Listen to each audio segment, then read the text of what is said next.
and I am the Executive Director of Friends of the Parks, and this is our 6th annual Parks as Democracy ? Conference, and we're so happy that you're here with us today.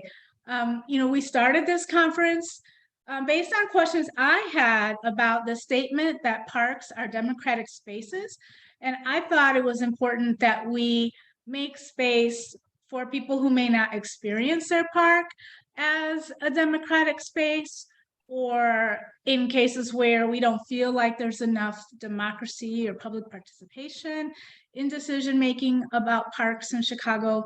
And so we offer this event each year as a space to hold for disagreement, civil discourse, the fact that even if we all lived in the same neighborhood and we're all of the same socioeconomic group and same race, we still probably don't all have the same opinions about the best uses of our local park, for example. So that is the spirit in which we come to this conference today. And in this case, we are so excited to use this opportunity to lift up the 200th birthday of Frederick Law Olmsted, whom we credit with the idea that parks are democratic spaces. And we're going to spend some time thinking about and celebrating what that means, and celebrating our Frederick Law Olmsted-designed parks in Chicago, particularly the South Parks. And we are going to hear from different folks who will help us think about that today. So we are so excited. Also, we will highlight the 100th anniversary of the Fountain of Time, right at the intersection of Washington Park and the Midway Plaisance. So that's what we have going on today, and just a little bit about the schedule. Just as soon as I'm done here in just less than a minute, I'm going to hand this over to Bronwyn Nichols Lodato, our new board chair at Friends of the Parks, also the president of the Midway Plaisance Park Advisory Council. And she's going to offer some key remarks that we're very excited to hear about the work in the community around the Midway Plaisance in the context of the Obama Center being built in Jackson Park and all that that means to her in the midst of the challenges of that controversy. She will then introduce Dede Petri, who's with us from the National Association of Olmsted Parks and the Olmsted 200 celebration. We're very excited to hear from her and hear a few words from her. After that, the baton will be passed to Lauren Maltz, longtime resident of Hyde Park and longtime board chair of Friends of the Parks, who has stepped out of that role recently, been trying really hard to let someone else take that role. But she will introduce our Olmsted Award winners today, who you've already heard about, the Washington Park Camera Club.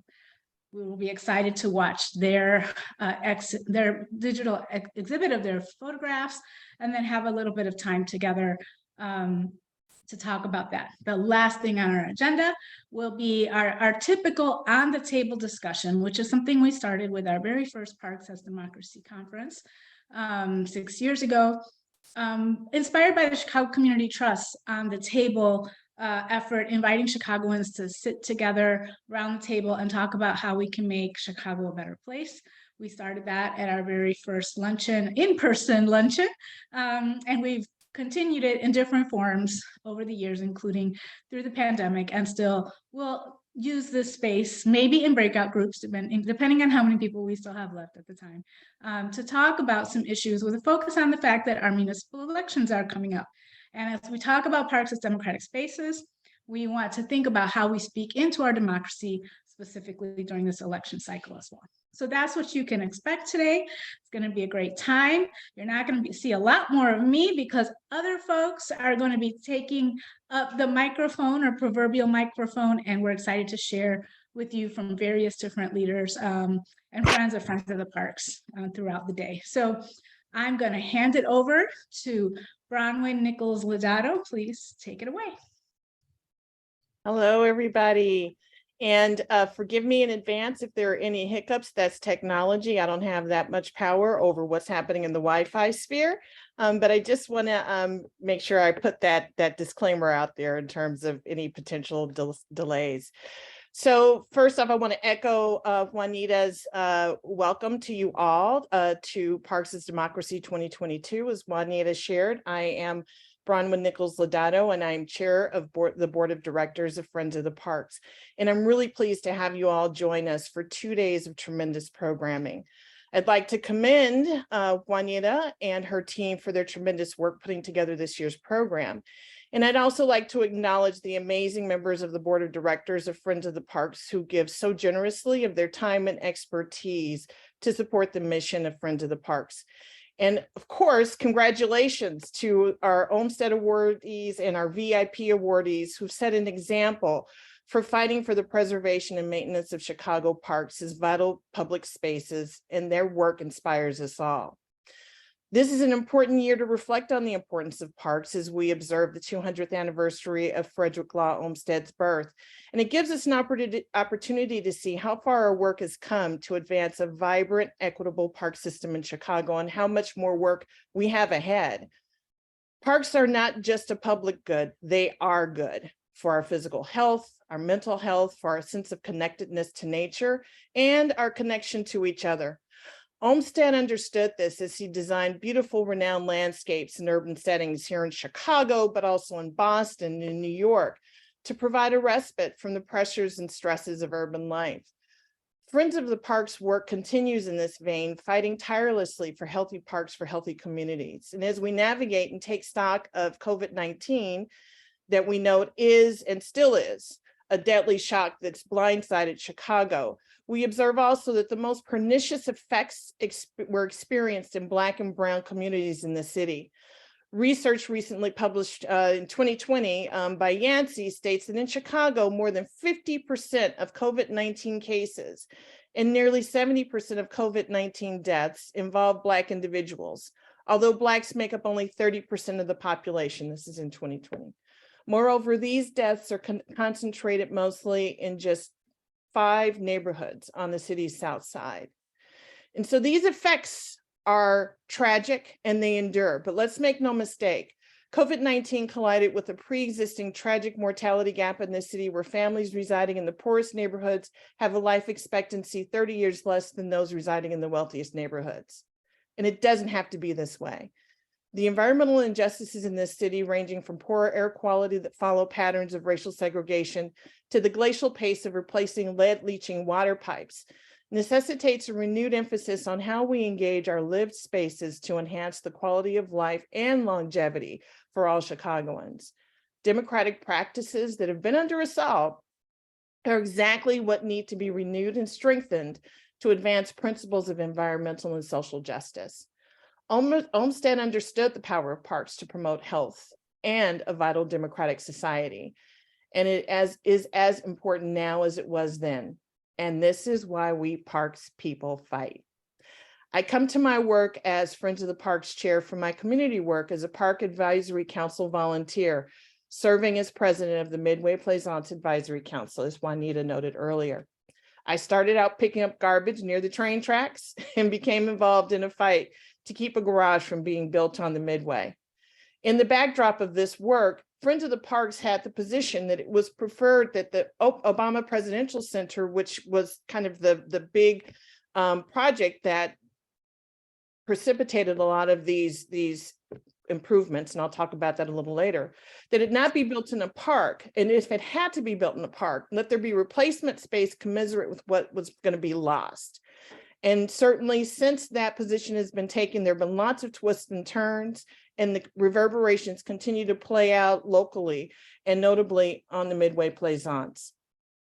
So since the time I started picking up garbage, certainly the Midway Plaisance Advisory Council, or MPAC for short, has become a public forum for community members to advocate, debate, disagree, a lot of disagreement, agree, there's some agreement as well.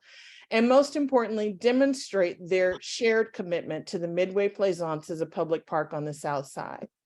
In effect, to implement democratic practices. Certainly, MPAC has become, I think, an exemplar. I hope to see it become, if its work carries out its work, of community action at work. In the 6 years since it was formed, MPAC has, as I mentioned earlier, successfully fought the construction of a parking garage in 2018, organized park cleanups and Earth Day events with hundreds of volunteers, carried out just recently a women's suffrage in Chicago Parks event inspired by the Cheney Good Memorial Bench located on the Midway, where we hosted a community discussion about the role of women of color in democratic practices and environmental justice with a focus on the South Side. IMPAC also participates in education and outreach to inform community members about the park's history and update folks on current events. And a really important part of our work has been advocacy to protect the Midway's vital ecosystem comprised of the park's tree canopy and wetland. As a public body, IMPAC works tirelessly to ensure transparent practices in how the PAC is governed and adheres to the principles of the Open Meetings Act to assure the integrity of our work. In essence, we are wholly committed to equitable democratic practices. Currently, IMPAC is in a struggle to ensure that the park's sole wetland is not destroyed, which would take away a vital carbon capture function afforded to an area that suffers from high rates of childhood asthma and other environmental adverse effects. This is an action that comes from last year's Section 106 Memorandum of Agreement, where IMPAC is now calling for an amendment to this agreement to stop the costly planned removal of the park's sole wetland. We are pleased to have various community leaders and organizations supporting the PAC's position. Open Lands, Preservation Chicago, Landmark Illinois, Friends of the Parks, and the National Association of Olmsted Parks count among those who support IMPAC's call for an amendment to the MOA, so that there can be an engagement with the Southside communities in need of park and recreational investment.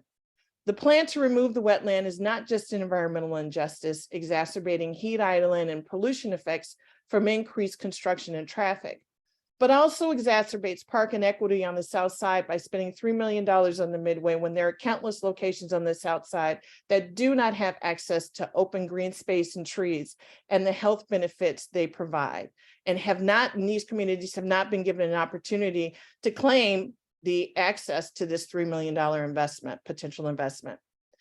Through all of this, and as demonstrated in IMPAC's work, it's clear that democracy is a team sport. IMPAC's advocacy follows models set by park and good government advocates such as Nancy Hayes, Kay Clement, who I think you'll be hearing about in a minute or so, Lois Dobry, Jackie Grimshaw, Eric Hackett, and countless others. The cynical use of the term improvements corrodes a central tenet of our democracy that's increasingly under assault, or central tenets, plural. Transparency and authentic public input on how to care for our parks is vital components of our city's infrastructure. The perversion of language sows seeds of apathy that allow these types of violations of trust to persist. But there's a reason to hope. A recent referendum to save the trees in the Midway sister park, Jackson Park, helmed by Mark Lipinski and Jeanette Hoyt, highlights the power of harnessing democratic practices in the vote to send a clear message that we on the South Side care about our parks, our people, and our ecosystem. We must turn the page on the old ideas that to improve the parks, you must destroy them and divide communities. The weaponization of the term improvements as code for destruction doesn't just do harm to the parks, but does irreparable harm to people's sense of place and connectivity to their lived environments. For sure, the work is the work of democracy in parks in service to equity, environmental, and social justice is multi-generational, multicultural, multiracial, and intersectional, where everyone needs to get involved. This year, IMPAC joined the National Association of Olmsted Parks, and the body has appreciated the support of the organization and its director, Dede Petri, in the PAC's efforts to protect and preserve the Midway. I'm thrilled that Dede joins us today and welcome her to the virtual podium to share her thoughts on Olmsted's 200th anniversary and the legacy of Olmsted Parks in the city of Chicago. Dede. Hey, thanks, Bronwyn. Thanks so much. And my colleague, Victoria Van Huss, is going to help look at a few slides this afternoon. I want to say welcome to all of you. I see a number of familiar faces in the Zoom screen. We have been lucky to be the managing partner of Olmsted 200. As you heard, 2022 has been the bicentennial of the birth of Frederick Law Olmsted, and how fun it was for us to be in Chicago in June with many of you as we celebrated this landmark. And I'm delighted to share share a few pictures here. I suspect that many of you will recognize yourselves. Over the last year, we have worked with hundreds of organizations and helped inspire hundreds of activities across the country to celebrate the life, work, and legacy of Frederick Law Olmsted. And I should add that we have also worked to acknowledge what is often an underappreciated role that Olmsted and the Olmsted firm played in the Midwest, and especially in Chicago. We want to thank all of you, Juanita, Bronwyn, Julia Bachrock, the Terra Foundation, and surely the Washington Park Camera Club for helping us draw attention to the great assets in your midst. Now, the National Association of Olmsted Parks was founded in 1980 when Central Park and other Olmsted parks were suffering from lack of care and investment. We were then, and we are today, dedicated to protecting Olmsted landscapes and championing parks for all people. And we are honored, as you heard from Bronwyn, to call MPAC, the Washington Park Camera Club, and Friends of the Parks partners in our bicentennial efforts. So for the next few minutes, I just want to showcase for you a few of the exciting investments in Olmsted landscapes that we are seeing across the country. In Baltimore, a local community foundation announced the purchase of 20 acres for Hillside Park, believed to be the largest new public park in Baltimore City over 100 years. The proposed design takes inspiration from Frederick Law Olmsted with a focus on creating a democratic space for all. In Rochester, they are rebuilding the Children's Pavilion in Olmsted's Highland Park. This was a beloved feature demolished decades ago. In Seattle, the Friends Group, Parks Foundation, and Parks Department have jointly created a fantastic new program called Trees for Seattle Parks to direct more than $1 million a year for the urban canopy. Funding will support the planting of about 100 trees annually to ensure no net tree loss. In Milwaukee, the Ravine Bridge in Lake Park was restored to its original design with municipal funds. And in Washington Park, the county has just named a street. You can see us beaming here as we dedicated the Olmsted Way in Washington Park. They are also receiving a $1 million grant that will help them to explore how to reunite Washington Park and the neighborhoods that were divided decades ago by a high-speed highway. And in Louisville, Olmsted Parks Conservancy has announced the addition of 25 acres to their existing park system. It is the first expansion of the park system in its 130-year history. And I love to have this example because, yes, even today, we can grow our parks. Here in this city, as you've heard, the stories have not always been happy ones. This is disappointing, but it is one more reminder of why we have been working so hard during the bicentennial and why you all have been working so hard. Olmsted 200 is not a backwards-looking celebration. It is a call to action. It's a call for all of us to renew our commitment to these irreplaceable parks and landscapes, which are for democracy. We know more than ever after the pandemic that these parks are not luxuries. They have taken decades of stewardship, and they will take decades going forward. So I am just delighted to be here today to thank all of you for supporting your incredible city parks, Parks for Democracy, and for supporting Friends of the Parks. I invite you to join us for upcoming programs in the new year. We will be focusing on green gentrification in January, so particular shout out for that one. Please visit us and sign up for our monthly newsletter. Let's work together to protect and expand public parks and open spaces for all people. Let's do it for Fred. Thanks so much.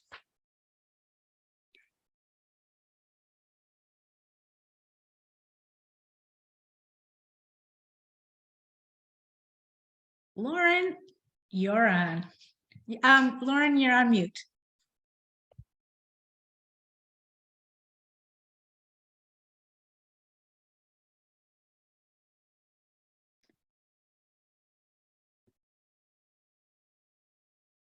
Next up is our former board chair, Lauren Maltz. I think she's ready to go, but now she's not on Yeah. mute. Take it away. Talk about technical difficulties. Thank you, Dede. Go, Lauren. Okay.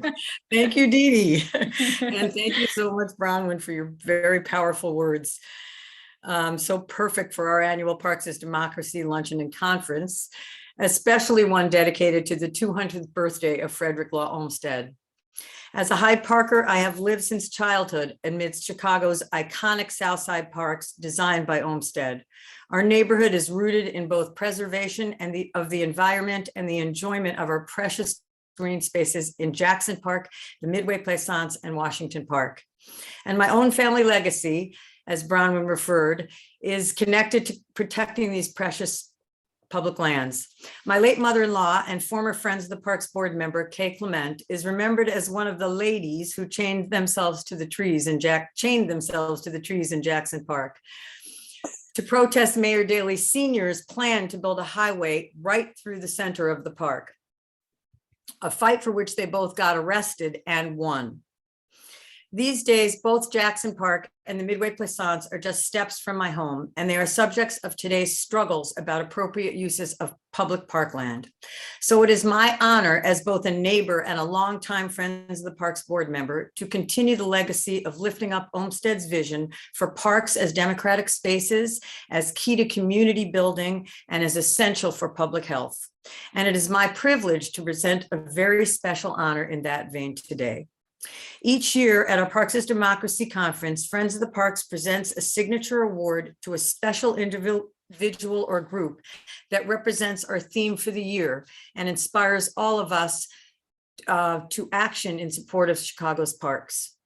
This year, we are pleased to present the Olmsted Award to a group that helps us remember both Frederick Law Olmsted in his 200th birthday year and the 100th anniversary of the Fountain of Time sculpture at the intersection of the Midway Plaisance and Washington Park. This group reminds us that parks are for all people, which is especially important amidst debates on environmental and park protection concerns in communities of color.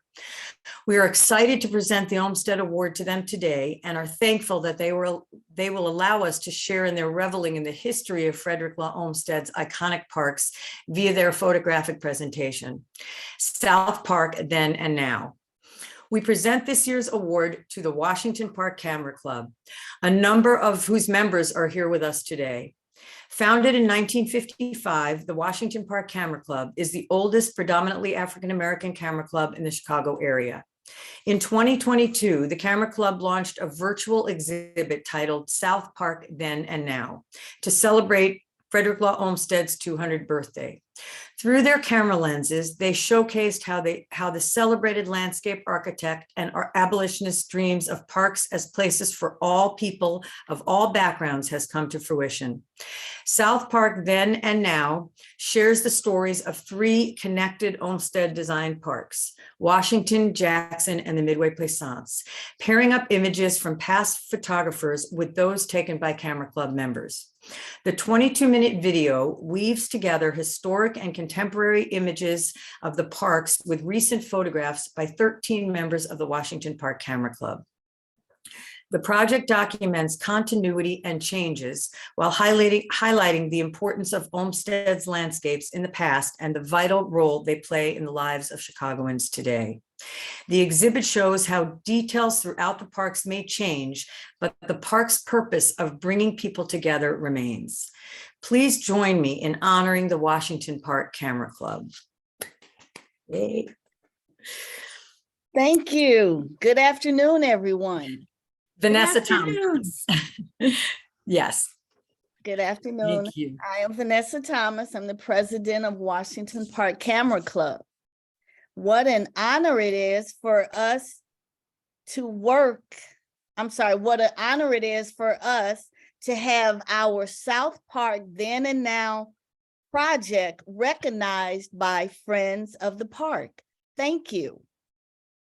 It was a wonderful experience for us to work on the Olmsted 200 bicentennial celebration. We all gained so much knowledge, and we have to say that the benefits we received and continue to receive from this project are very rewarding. We have to thank those that collaborated with us and gave us the opportunity to contribute to the celebration. Julia Bachrock, the Hyde Park Historical Society, the Terra Foundation, and finally, Dede Petri of the Olmsted Foundation. And of course, Frederick Law Olmsted, who gave us our magnificent green spaces. Again, we thank you for this honor. It is truly appreciated. And may we all continue to do our part to ensure that Olmsted's parks and vision be preserved and appreciated for generations to come. Thank you.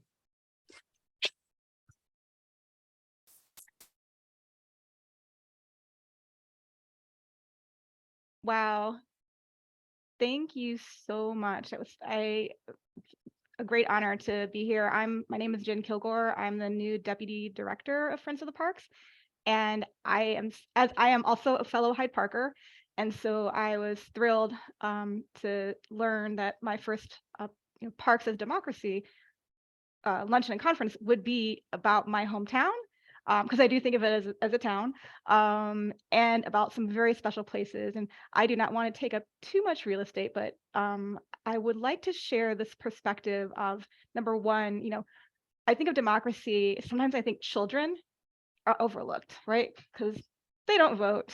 And when I think about growing up in Hyde Park, I think about taking for granted the infrastructure, the open spaces, which I think children should. Children shouldn't have to think about all the people who fought to make these spaces happen. As I became older, I realized, wow, these did not just fall out of the sky. People had to fight to make them happen, and people have to fight to continue to make them happen, and fight to make sure that they are equitable and accessible to all. I fell in love with the Fountain of Time actually as a teacher. I was part of a literature and writing program, and in conjunction with the Park District, did a project around the paradox of time, where I worked with kids all across the city, writing poems in response to that poem, in response to that fountain, and it culminated in a field trip to the Fountain of Time. And it did not disappoint. And to see the awe and appreciation the kids had, I mean, cynical kids, it just made me feel, again, really, really grateful to live in Chicago, where we have, it's not just parks, it's public art. So with that said, I am going to fire up the presentation. So just give me a moment while I do that.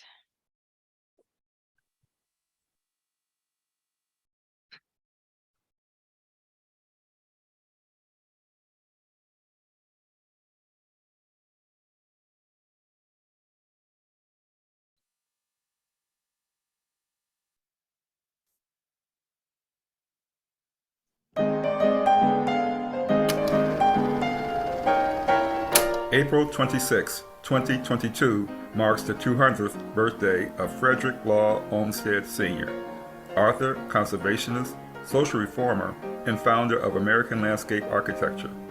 In 1871, Olmsted designed Chicago's South Park, a magnificent green space, now known as Jackson Park, Washington Park, and Midway Plaisance. South Park Then and Now is presented as part of Art Design Chicago Now, an initiative funded by the Terra Foundation for American Art that amplifies the voices of Chicago's diverse creatives, past and present, and explores the essential role they play in shaping the now. Parks for All People, Washington Park. In 1871, Frederick Law Olmsted Sr., founder of American landscape architecture, designed South Park, a magnificent green space in Chicago, now known as Washington Park, Jackson Park, and Midway Plaisance. He believed that urban parks should serve as democratic spaces where people of different backgrounds and socioeconomic status would come together. This is especially true during the COVID-19 lockdown, when the lakefront parks were closed and Chicagoans of diverse races and cultures all discovered how wonderful Washington Park is. Photographer Yvonne Carey Carter.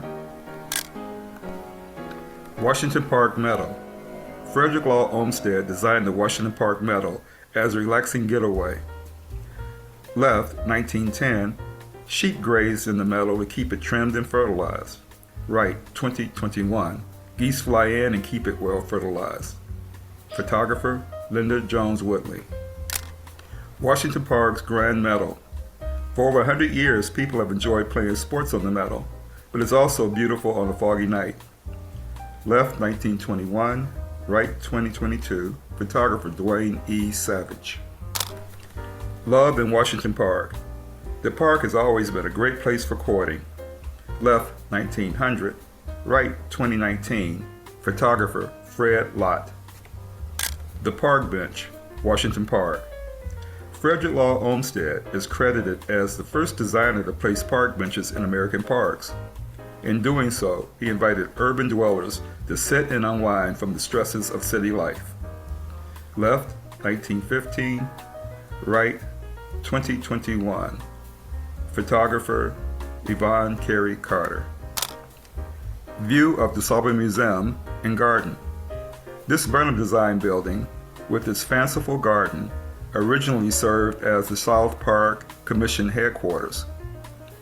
Dr. Margaret Burroughs established the DuSable Museum of African American History in 1961, and this later became its permanent home.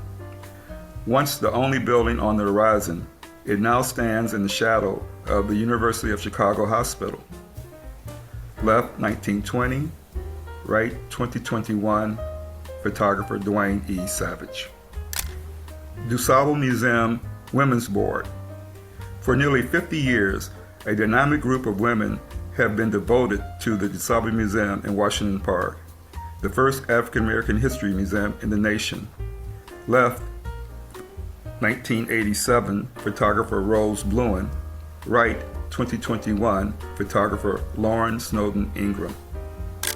The Illinois National Guard Armory, Washington Park. This historic structure was renamed in 1970 to honor Richard Lee Jones, an African American general who served as ambassador to Liberia under President Eisenhower. Left, 1939, right, 2021, photographer Carol Neal. Washington Park, Changing Styles. These men, walking along the park with more than a half century between them, reflect the fashion changes of the times. Left, 1953, right, 2021, photographer Linda Jones Whitley. Washington Park Trades Shops. Dating to the 1890s, these trades shops in storehouses have had few changes over the years.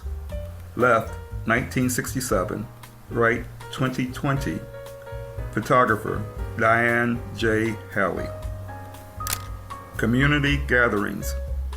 Washington Park patrons have participated in cultural programming for many decades.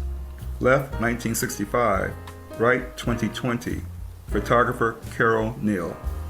Teaching and learning. Washington Park has provided programs for people of all ages to come together as shown here in 1937 and 2022. Photographer Carol Neal. Washington Park Sports. Washington Park hosts several sports leagues, including basketball, softball, football, soccer, and cricket. Left, 1985, right, 2020, photographer Preston Moore. Music in the Park. Over the years, community members have participated in many cultural events in Washington Park. Left, 1980, right, 2018, photographer Preston Moore. Washington Park Swimming Pool. The first Olympic-sized pool in the park system, this aquatic complex was used to train lifeguards and athletes from all different neighborhoods of the city. In general, swimming pools were among Chicago's most segregated public spaces for decades. This one never sat idle until it was closed due to the pandemic. Left, 1937, right, 2021, photographer Dwayne E. Savage. Washington Park Refectory. Designed by Burnham and Root, the 1892 refectory originally housed the South Park Commissioner's offices, on the second floor and a party room with soda fountain on the first floor. Left 1935, right 2021. Photographer Diane J. Helly. Refectory changes. Having altered the refectory by filling in the colonnade in the 1960s, the Chicago Park District later restored the building. In recent years, homeless people have been using this grand colonnaded shelter as they struggle to survive outdoors in Chicago. Left 1963, right 2021. Photographer Dwayne E. Savage. Hitting the bullseye. The Chicago Archery Club, founded in 1878 and one of the oldest in the United States, has been holding competitions and practices in Washington Park for over a century. Left 1938, right 2021. Photographer Lauren Snowden Ingram. Bud Billiken Parade. Held in Chicago since 1929, Bud Billiken is the largest African American parade in the United States. The parade culminates with a picnic in Washington Park. Left, male drummer, 1991. Right, female drummer, 2021. Photographer John Whitley. Washington Park fountains. Historically, many fountains provided beauty and respite for park visitors. Left, 1921, this fountain was later removed. Right, 2021, the Drexel Fountain remains in the park's Drexel Boulevard entrance. Photographer Dwayne E. Savage. George Washington Equestrian Monument. Left, 1936, Harvey Cobb Jr. stood near the horse's tail at the Washington Monument. Right, 2014, soon after returning to Chicago, when he retired from a career with the Department of Agriculture in Texas, Harvey Cobb III took this self-portrait in the same spot as his father had stood. Photographer Harvey Cobb III. Fountain of Time, Washington Park. Dedicated in 1922, this sculptural fountain is considered one of the masterpieces of Chicago artist Lodato Taft. Left 1938, right 2021. Photographer Dwayne E. Savage. March of Time. A sea of humanity marching through time is portrayed on both the front and back of Lodato Taft's magnificent sculpture. Left 1965, right 2021. Photographer Michael Hayden. Images were paired posthumously. Father Time. Lodato Taft's 1922 Fountain of Time was inspired by Henry Austin Dobson's poem, The Paradox of Time, which has a repeating couplet. Time goes, you say. Ah, no, alas, time stays, we go. Left, 1950. Right, 2021. Photographer Preston Moore. Anguished Figure. Taft's Fountain of Time depicts Father Time watching as humanity struggles forward. From the distant right to the left, the wave of human figures range from the young to the very old. Left 1938, right 2021, photographer Preston Moore. Washington Park Path. Trails lead to surprising green spaces and lagoons. Left 1953, right 2020, photographer Preston Moore. Washington Park Landscapes. Throughout the history of the park, it has had beautiful gardens and rows of tall, shady trees. Left 1940, right 2021, photographer Carol Neal. Washington Park Lagoon. Olmsted created a beautiful landscape that continues to provide an urban oasis. The lagoon looks just as it did a century ago, except for the University of Chicago Hospital, which now looms in the distance. Left 1937, right 2021, photographer Dwayne E. Savage. Washington Park Boathouse and Lagoon. Left 1938, historically rowboats were launched from this boathouse. Right 2021, although the boathouse was demolished years ago and boating is no longer offered in the park, a seating and fishing area was later erected at the same spot. Photographer Dwayne E. Savage. Midway Plaisance. Frederick Law Olmsted and Calvert Vaux created the Midway Plaisance as a grand boulevard to connect the eastern and western divisions of South Park. which are now known as Jackson Park and Washington Park. Left, 1910. Right, 2022. Photographer Bonnie DuBose. Trees along the Midway. Olmsted Sr. designed Midway Plaisance in 1871, and his sons created the master plan for adjacent University of Chicago 30 years later. Left, 1910. Right, 2022. Photographer Bonnie DuBose. Midway Plaisance Winter Sports.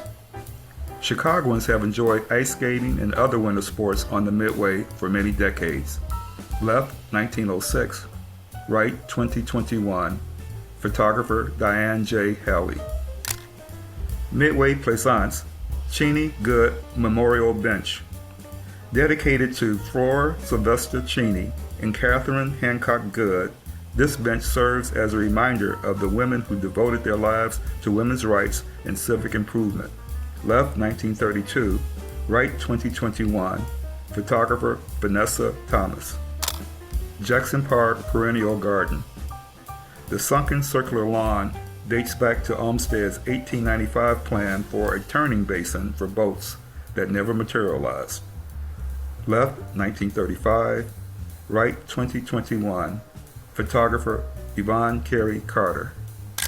Lost Garden. The Jackson Park Perennial Garden was uprooted for the Obama Presidential Center's Women's Garden, which is being planned as a family nature area. Left, 1940. Right, 2021. Photographer Yvonne Carey Carter.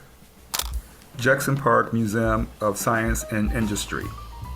Known as the Palace of Fine Arts, at the 1893 World's Columbian Exposition, this classical building was converted into the Museum of Science and Industry in 1933.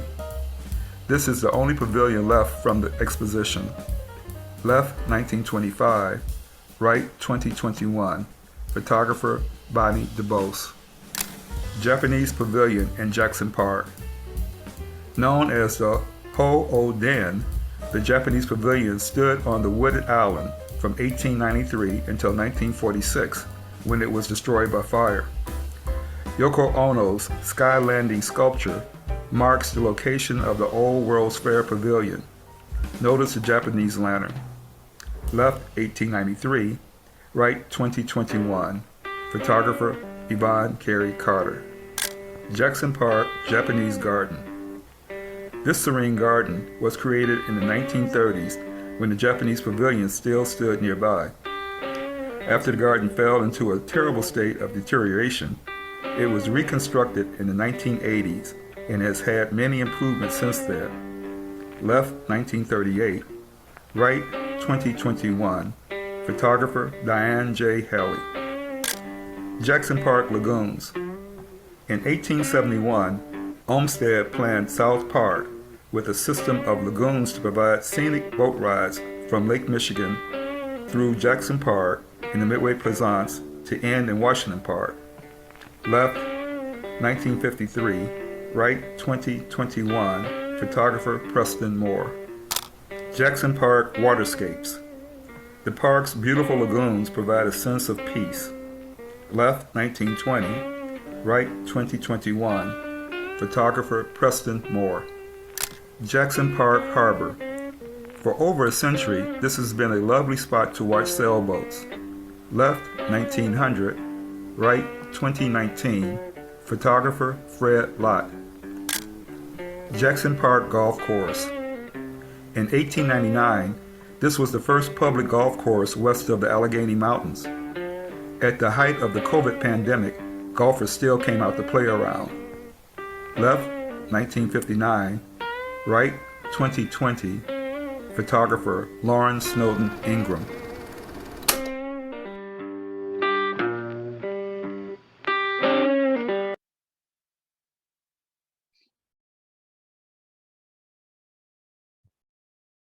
So first of all, let's give a big applause and thumbs up and everything for this presentation. And yeah, That was amazing. yeah. It would have really been nice if it was in person. Oh, she wore her what for sure. They all So did. I did. I'm going to take a just pause for a moment and sort of invite us all to pause and just reflect. We've just heard we've heard from some amazing people. We've seen some amazing images. We've learned. And so I want to invite you. We have some time for discussion, questions and answers. I want to point out that the Washington Park Camera Club is all outfitted in the red polo shirts. So especially, you know, give yourselves a hello.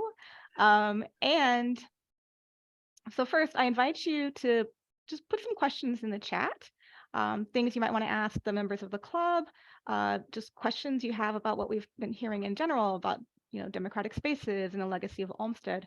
I'm going to kick it off though with a few questions for any members of the Washington Park Camera Club.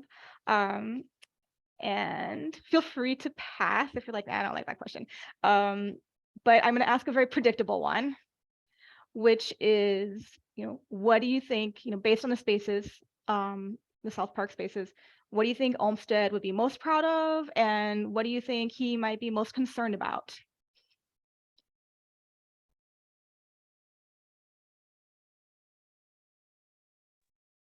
I'd like to say I think he would be most concerned about what's happening to Washington Park now with them making the changes of taking away from it and all the new building and stuff that they're doing, taking away from the park.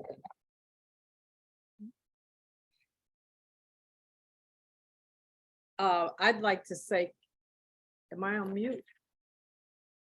Am I on mute? Can you hear? You're good. We can hear you. Okay. I'd Yep. like to say he would like the idea that the been maintained somewhat, but there still needs to be more work for more people to use the park and to feel safe. And I think for many children, they don't necessarily feel safe, and for many adults too. So I think that's something that really the city of Chicago has to work on, and that's all parks. Mhm. Yeah. And I forgot to wear my shirt.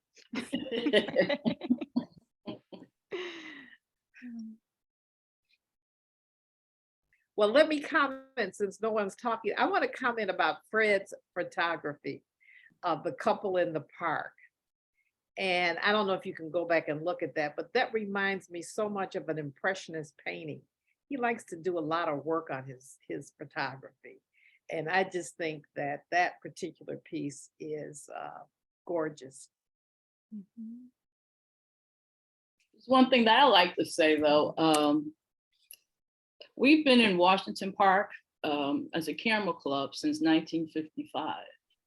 And that was part of Frederick Olmsted's, well, I don't know whether the club was his plan, but to use the club. The club's using the land of Washington Park. There's really no charge to use that because it's a public space.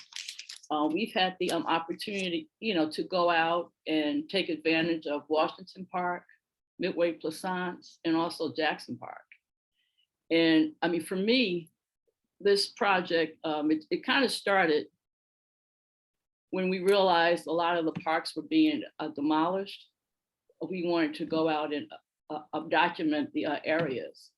And we had no idea that COVID was coming. So that was actually a learning experience. That got me out, and I experienced Washington, the three parks were really, something that I look forward to.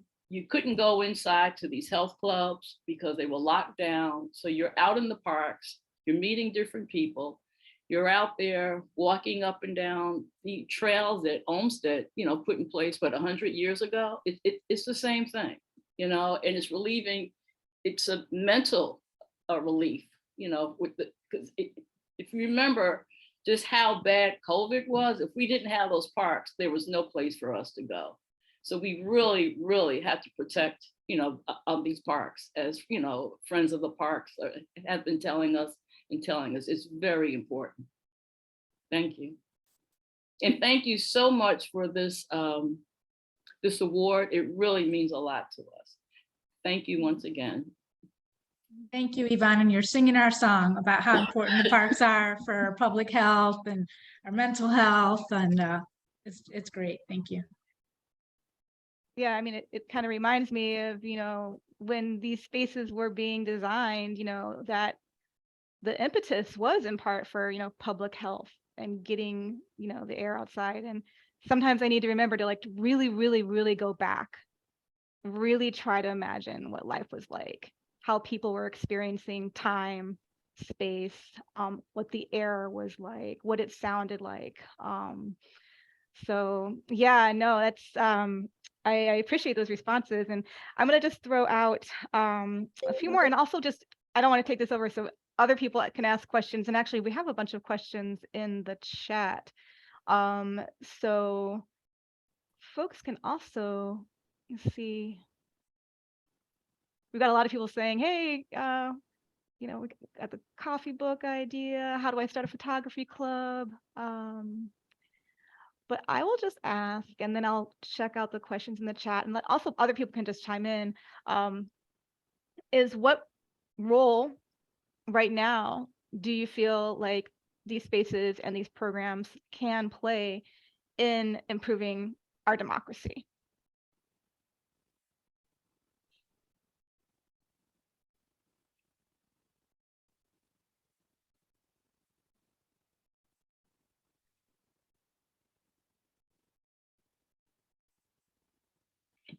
Well, I guess the answer would be to use them, you know, where we all can come together and discuss different things.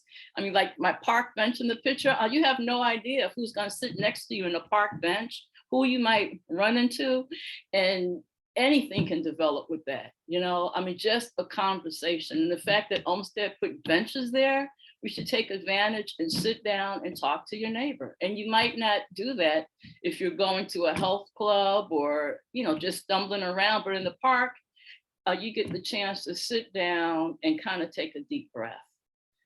You have nature around you. You're looking at these beautiful landscapes, and everybody's in a pretty good attitude, you know, a good mood. And then there's a time to start these conversations going, you know, about how we can improve our communities. That's what I have to offer.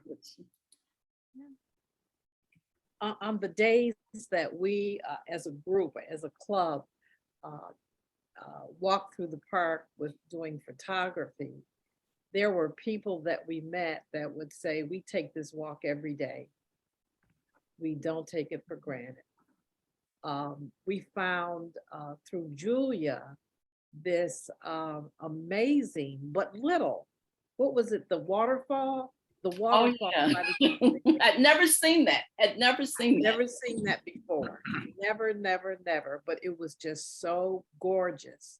We need some benches around that for people to be able to come and sit. But generally, the park really is maintained. I would just encourage us to open it up more so that kids can use it and kids can feel safe. Rachel asked, where's the waterfall? It's almost across the street.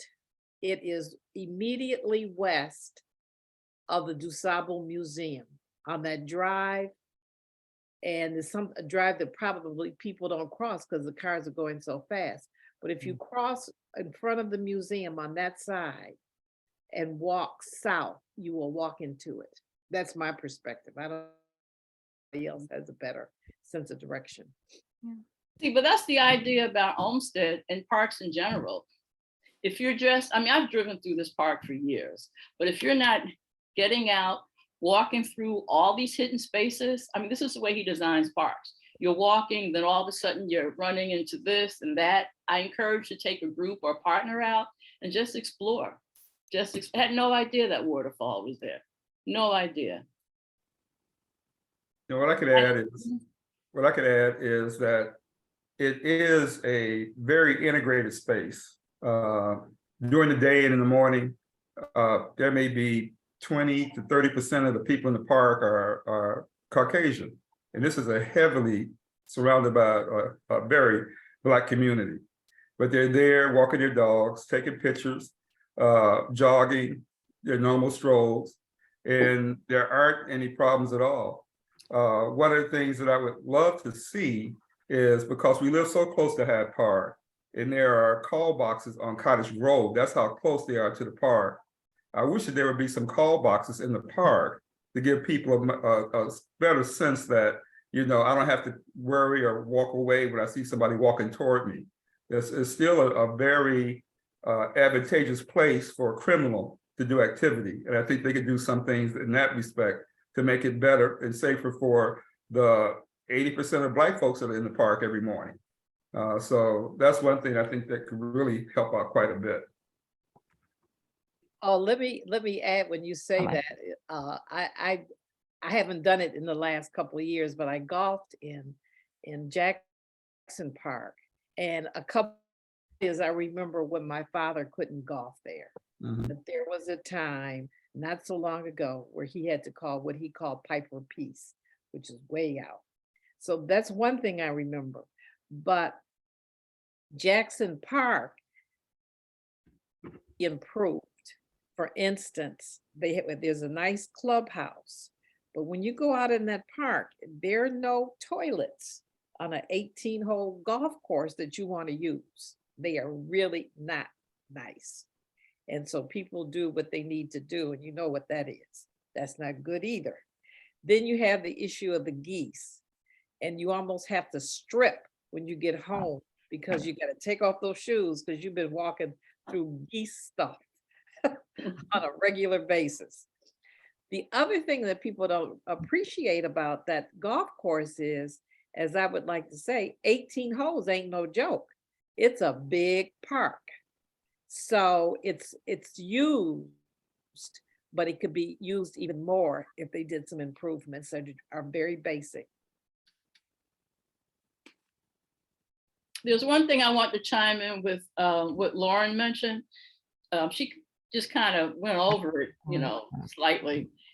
When you talk about changes, and Dwayne was talking about race, what Lauren was referring to was back in the day, Blacks were not allowed to golf on Jackson Park. I don't think we were allowed to be. And maybe you can mention that. And her father was one of those, and he started his own putting course. Is that what it was?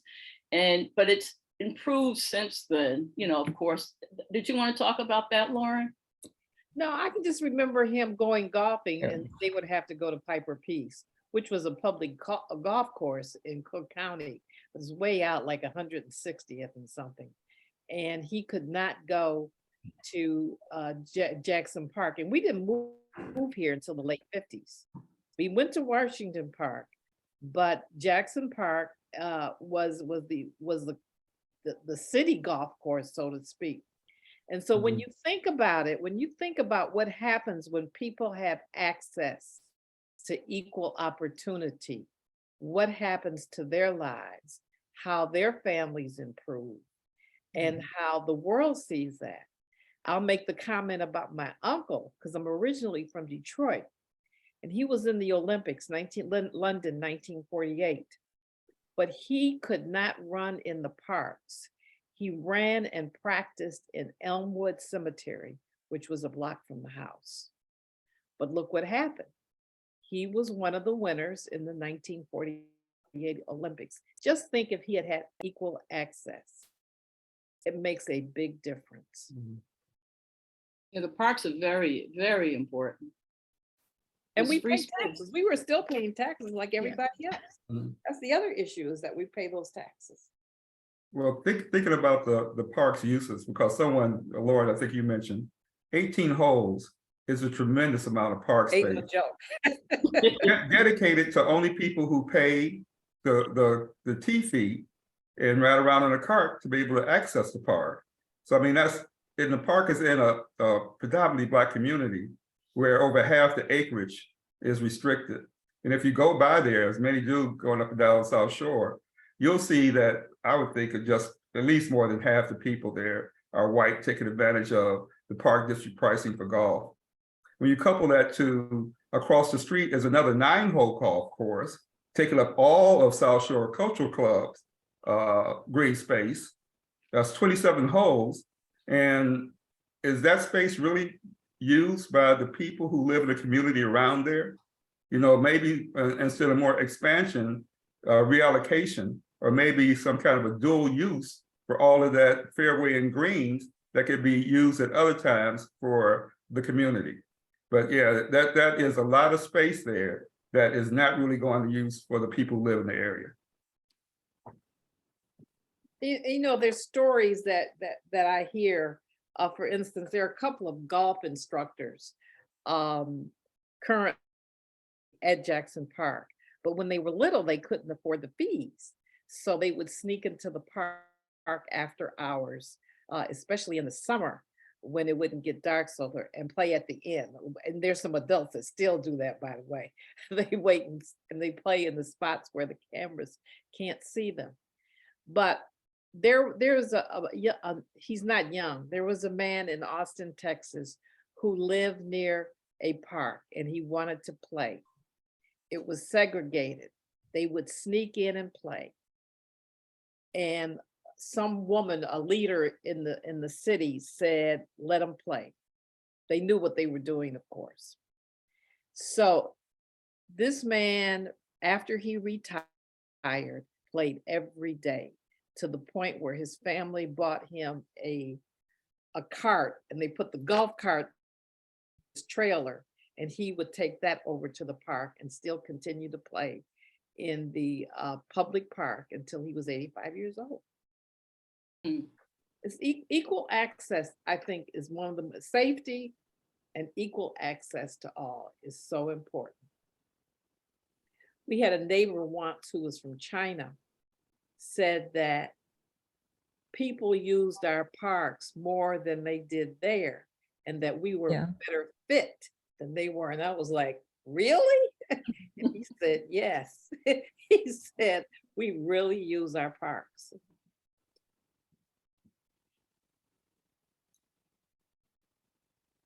This is a really rich discussion, and I'd want to just let it keep going if folks have more to say. I know that the Washington Park Camera Club folks also have an in-person gathering with one another later today, and so they're not all able to stay with us the whole time, but we are going to transition soon into our discussion about our on-the-table discussion about issues we want to bring up to candidates in their questionnaires, but honestly, we're already having that conversation. This is very rich, and your comments very much contribute to that. So I definitely want to give space for any of you to say any more words if you've got them. And if you're ready to transition out, we will transition over. Anybody else? Bronwyn, please. Yeah, I put a question in, but I just would like to teeing that up, Juanita, is to ask how we can support the Washington Park Camera Club as well. So you could share that out as well. That'd be great information to have. We would welcome each of you to visit us. We meet right now, we're meeting via Zoom, but each Tuesday and at 7 o'clock. And if you're interested in joining us, we have competitions and challenges for shooting, and we do projects in the community, just like the Olmsted project. So we would love to have you come check us out. And let me just say that though oftentimes Friends of the Parks is cast as a bunch of white Northsiders, literally half our board lives in the neighborhood. So when you guys are doing stuff in person, they could come on over and join you too, because, you know, and I'm about to hand it over to our staff person, Rachel, who lives in Washington Park neighborhood. So we got a bunch of our folks who are neighbors with you guys as well. So I just want to give a plug for that too. I know we saw in the chat, Raymond asking about tutoring and mentoring the folks at Burger Park, Park Advisory Council, which is way up on the north side in Edgewater, right on the lake. So we can maybe think about how, you know, there could be some cross-pollination and inspiring others based on what you guys have been doing and what you've learned over the years. And there was a comment about how this should be a coffee table book. And I don't know, but I feel like there should be some ongoing conversation about that, because then you guys could sell that, make some money for the club. Lauren, I'm sure we'll be the first to buy one. So maybe we should all think about how we can help you in that too. Not that we're experts, but that sounds like a great idea. So great. Any other last words? And then I'll say a couple more words of have thanks. one. Yes, please. I have a comment. Yes. My picture finally came up. I'm from Washington Park Camera Club, and I want to say that I grew up on the South Side. And with Washington Park, people don't understand. Washington Park is the only park a lot of Black people knew, because when they had the Buck Billington Parade years ago, it was not originally on Kings Drive or South Park. It was on Michigan. Then it was transferred to Kings Drive. But Washington Park is the only park that a lot of Black people knew, and it was like a family reunion. It was the only thing there, and you would go into Washington Park, and then you would merge into Jackson Park. But Washington Park, I feel, started it all. And I want to say that Washington Park has a lot of little spaces and secrets, because when you go in Washington Park at 51st Street, you merge, and when you merge into Jackson Park. So Washington Park was like a holiday for me, and a lot of Black people felt Buck Billington Day was a holiday. It was our holiday. It was our first claim holiday of our own, with a lot of white people didn't know about it. When I was working on the job, I said, well, I got to be off. You know, nobody said anything about me being off. So I said, well, tomorrow is Buck Billington Day. So these guys, two white guys, looked at each other and they shook their head, let her take off. It was my holiday. Thank you. That's awesome. I just want to say one little thing. I know there was a bunch of questions in the chat. I'm saving the chat, so anything that we want to follow up on, we can follow up on. I did see a lot of people saying, how can we do this in our own park? So which I think is also very exciting.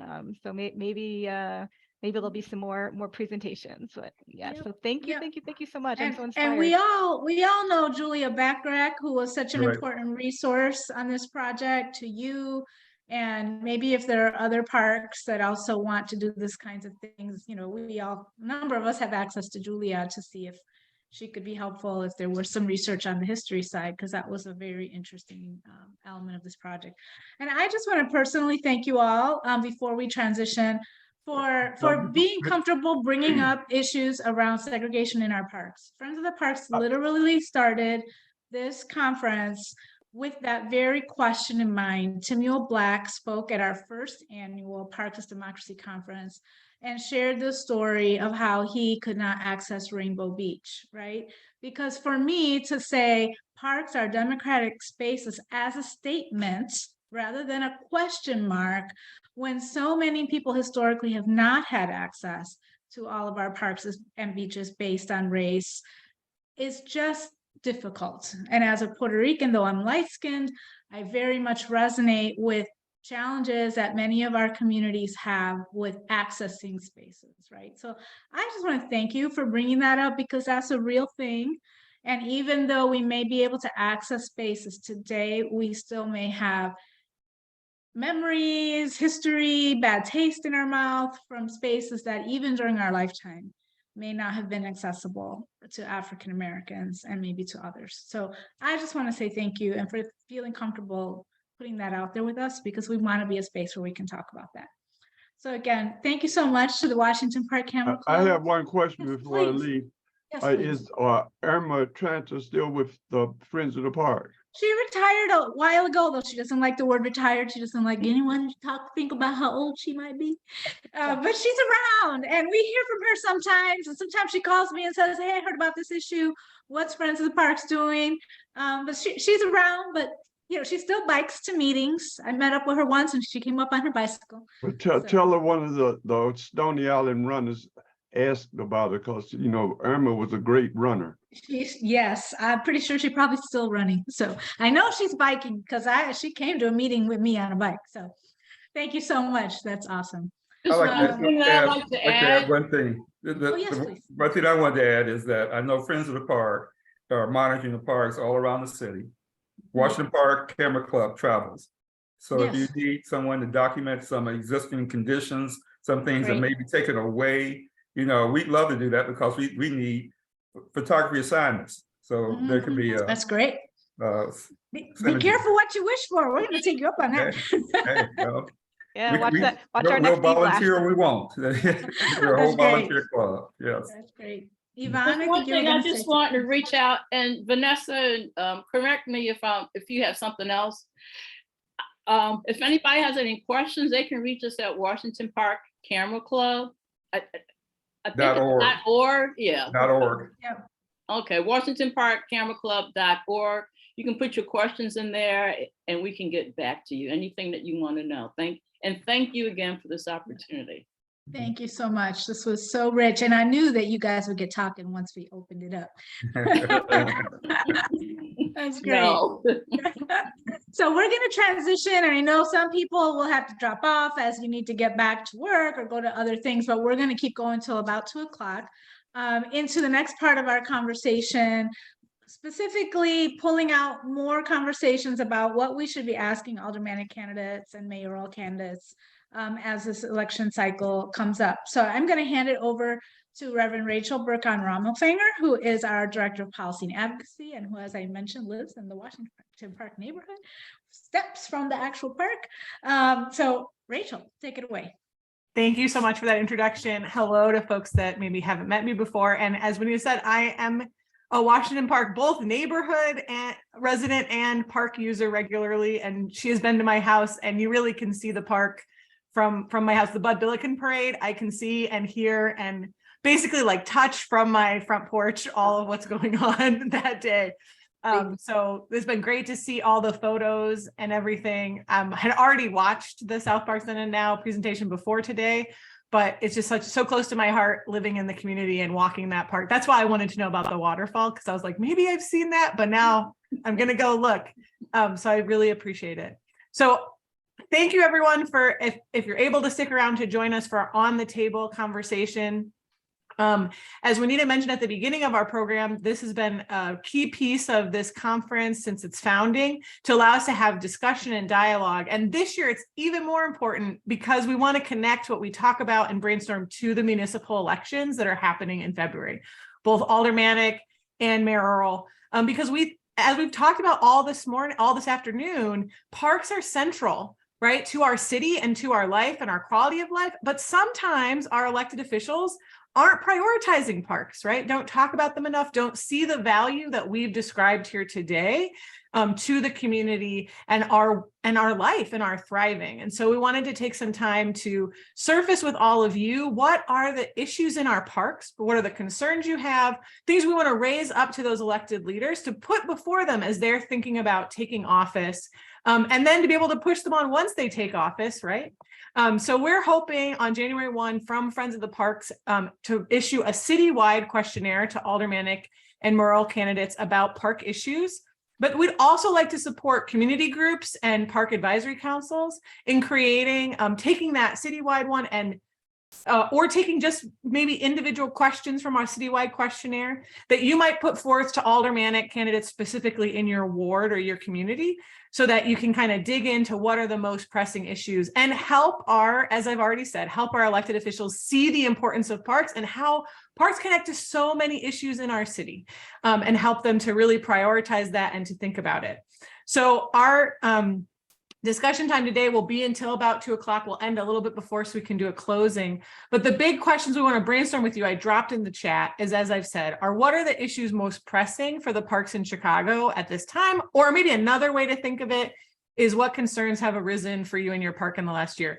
And it was already mentioned that we started getting that from the gems from the Camera Club discussion just now about safety, about programs for youth, about who has access, about whether we should have all these golf courses. and whether it should be reserved for one use or other. These are exactly the kind of things we'd love for you to have you brainstorm with us today and right now. And we're going to do this. We're going to break up into some smaller groups so that people can actually talk to each other as if we were at a conference sitting around tables.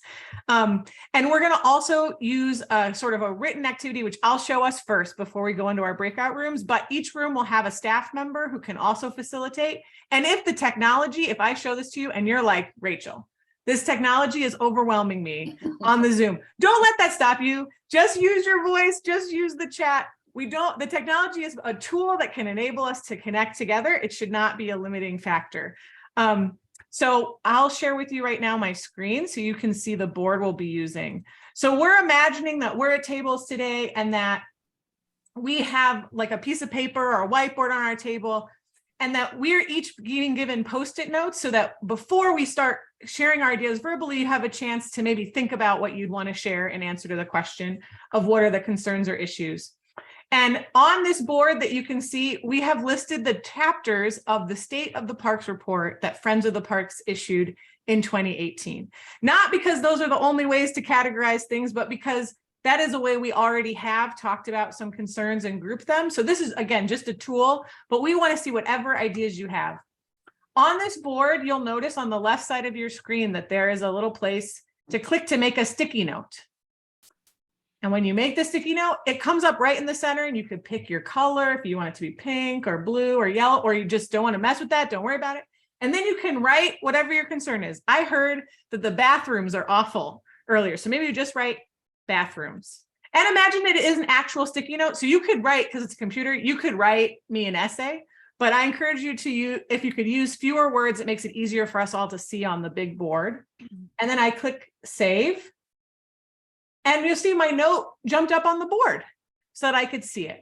And so that's a way for you to just like write in other issues. You know, we also heard safety and call boxes, right, as a specific response to that. So I could be writing those things on the board.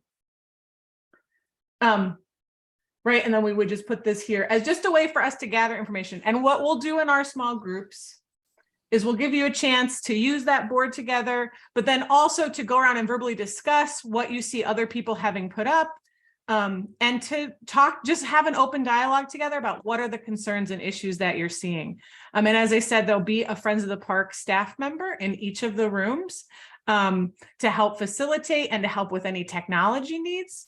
So so don't be too worried about that, but we're really excited to get to hear each other and to be in conversation, not just as our group of 30, but in smaller groups as well today. So with that, I'm going to drop the link to this board into the chat for everyone to have. But again, for folks who are facilitating in your room will also have it. And we're going to start moving you all to small groups, and we'll stay in those small groups until about 10 minutes before 2. So probably we'll get about 20 minutes, because I always know it takes a minute to get into the room. It takes a minute to get out of the room. So we'll have about a 20 to 30 minute discussion among us today. So here's the board in the chat for those who want to start looking at that. And I'll ask Jen to help move us into our breakout rooms.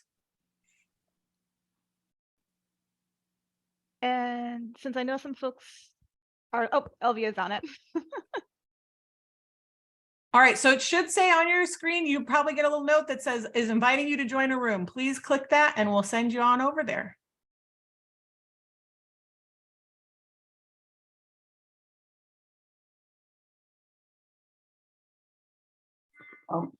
Rachel, I don't remember all the rooms, so.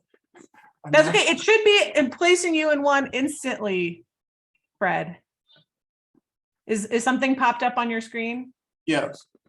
So if you just click OK, it'll send you to the room. Are the rooms random, or I thought they might match subject matters? They're random, so we can all just talk together. Yeah. Okay. We're only having 3 rooms, so that we're not having 8. So.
Welcome back, folks. As folks are returning, just saying hello. Hope those are good conversations, and Rachel should be back to help us close it out. Don't know where she went. Here come a few more folks.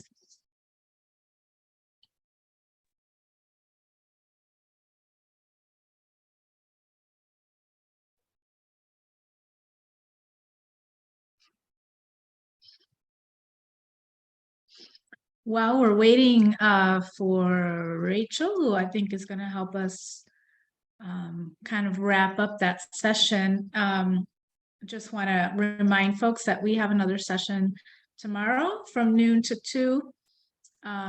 We will have comments from me about a certain controversy we are facing in another park, in Humboldt Park, where the National Museum of Puerto Rican Arts and Culture has started to build illegally without any building permits or any other permissions. So that is also in a landmark park next to a historically significant building. So we will talk about such things tomorrow and have a panel of park activists working on a number of different issues that just reflect and lift up some of the different ways that we as Chicagoans have to keep an eye on what's happening at the park district or at other governmental levels that impact our parks and green spaces.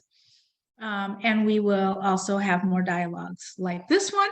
And tomorrow we will also award our annual VIP awards, Volunteers in Parks Awards. And there's some really great folks we're going to honor that way tomorrow. So just giving a little commercial as we bring everybody back, but Rachel is back. So I'm going to hand it back to Rachel to take us to the end.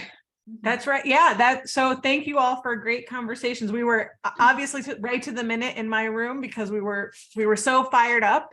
And one of the questions that came up in my group, which I think we all probably came up in your rooms, and I know we talked about, but just want to clarify again, is our goal is both to do a citywide questionnaire, but then to help local groups also do their own. So it came up as like, can we ask a very specific question that's about parks in our neighborhood? And we were talking about a new golf course in South Shore, and and I was like, yes, that's exactly our vision, is to have the big issues and also to really work with you if there's maybe even just one question or two questions you want to send to every alderman, in addition to the citywide questionnaire, which Friends of the Parks will be sending out to help amplify that voice and make sure those big things come up. And so I hope you kind of started generating that, and we're going to take all of these boards and the conversations and use that to help us determine what are the best questions for us to ask. But again, because we're hoping PACs and community groups will take this on, you could say, you missed my question and I'm going to send, and I want help sending out a questionnaire. Rachel, help me get this out, and we'll help you do that through this next cycle. So I'm seeing some folks are writing in the chat, oh, I see we got some report back, and I really love that. So really appreciate groups wanting to offer us report back. I think because we only have a couple minutes, we weren't sure we wanted to do that with this time today, but wanted to thank you all. But I guess since Michael has written his, if anyone would like to jump in and share an insight from their group, we would welcome that in the spirit of dialogue. And I noticed Michael has said, that the top 3 things are, what will they do to ensure timely and adequate maintenance? Bathrooms, I feel like that's come up a lot today. How we make sure they're functioning, and will they guarantee the fight for Promise Park access on publicly owned spaces that are parks as we have developments? So thank you for that, Michael, for the points from your group.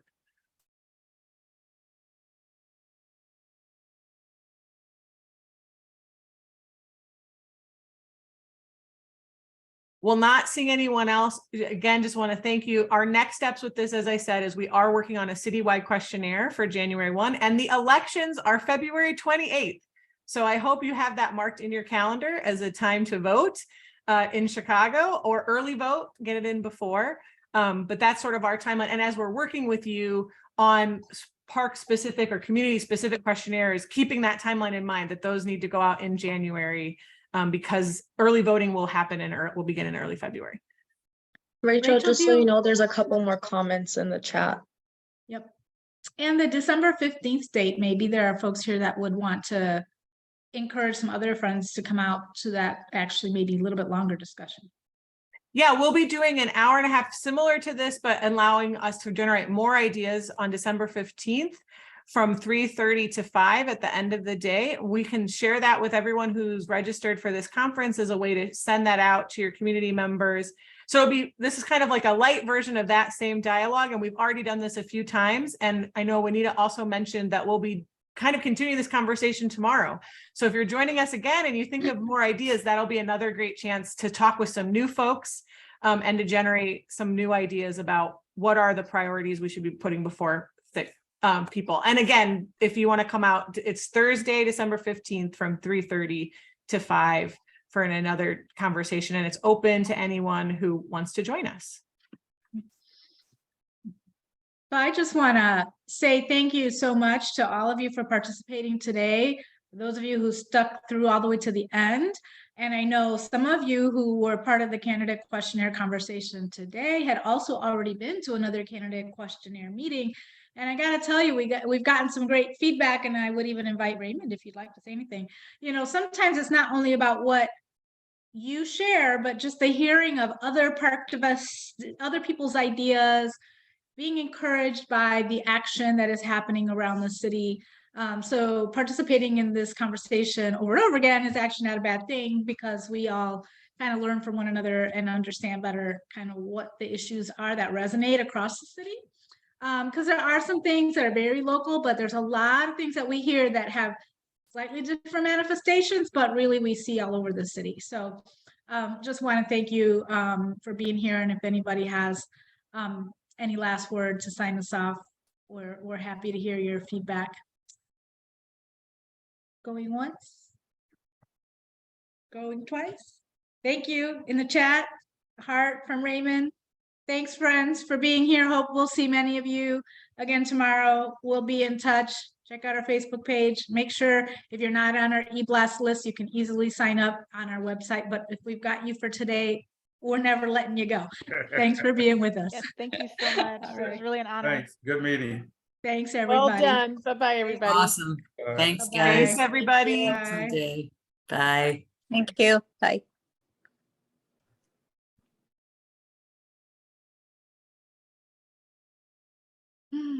Thanks, Fred. Yay, team. Yep. I'm going to hop off and work on the VIP write-ups. On to the next thing. Getting close. I All got right. stuff to do too. Okay. Bye. Team. Good job, guys. Thank you. I'm having a snack and some more coffee. So Gotta get that dog outside. Woo. have a little break. All All right. Thanks, everybody. Bye, everybody. See you all tomorrow. Bye.